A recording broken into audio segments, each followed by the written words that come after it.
pembaca seolah-olah dapat melihat, mendengar, merasakan atau mengalami sendiri objek yang dideskripsikan melalui kata-kata penulis. Oke. Objek dalam teks deskripsi biasa berupa apa aja yang diamati dan dirasakan melalui panca indera seperti orang, hewan, tumbuhan, benda, tempat, atau kejadian tertentu. Biasanya penggambaran ini dilakukan dengan menggunakan detail yang kaya, bahasa yang deskriptif, dan seringkali melibatkan pengalaman indrawi penulis sehingga menciptakan kesan nyata bagi pembaca. Ciri-ciri teks deskripsi biasanya: 1. Menggambarkan objek secara rinci dan jelas berdasarkan hasil pengamatan, pengalaman, dan perasaan penulis. Kedua, menggunakan bahasa yang melibatkan panca indera, biasanya penglihatan, pendengaran, penciuman, perabaan, dan perasaan.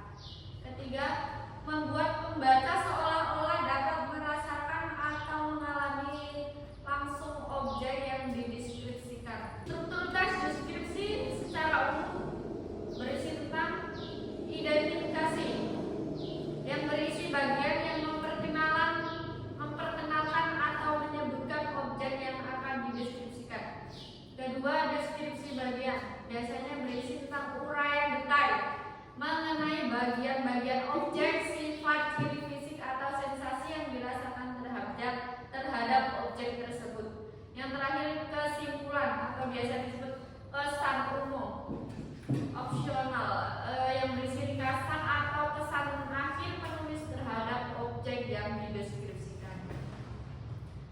Biasanya tujuan utama teks deskripsi adalah memberikan gambaran yang jelas dan detail tentang objek agar pembaca dapat memahaminya dengan lebih baik dan merasakan pengalaman yang hampir sama dengan penulis. Singkatnya, teks deskripsi adalah teks yang berisi penggambaran atau suatu objek secara terperinci dan jelas dengan tujuan agar pembaca dapat membayangkan dan merasakan objek tersebut seolah-olah nyata di hadapnya. Oke, sampai sini paham? Paham. Oke, sebelum kita menutup materi pada siang hari ini, dimohon ketua kelas menutup dengan doa terlebih dahulu.